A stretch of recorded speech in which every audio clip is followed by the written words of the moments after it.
Last week we learned about how to use project management tools for personal productivity across your areas of interest, including work, hobbies, personal life, kids, if you have any, and so on and so forth.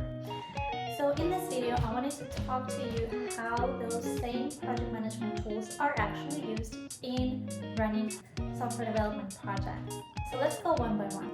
And in project management, one of the first things you do is identify the goals for your project.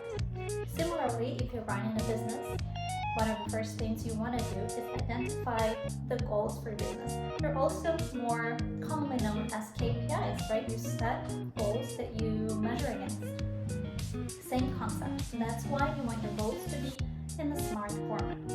Specific, measurable, achievable, realistic, timeout. Tool number 2 that we used was creating to-do lists.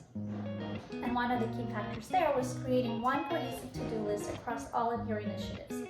Similarly, in project management, oftentimes you get to run multiple projects at a time. In which case, if you're one project manager running multiple projects, you have to be able to have a view of all the tasks across all projects to help you prioritize. Because at the end of the day, you're one person, so you're still working within one list. You can't divide yourself in 3 different people to tackle each separate task list. Tool number 3 is prioritization itself, and we use the Pareto principle, which is a 20 to 80 rule, which means you identify in the list that you've created 20% of the tasks that would be responsible for 80% of the results. And that's how you know that these are your 4 main tasks to focus on throughout the week. Tool number 4 that we looked at was retrospective. And that's a tool that's very commonly used across agile project management is retrospective.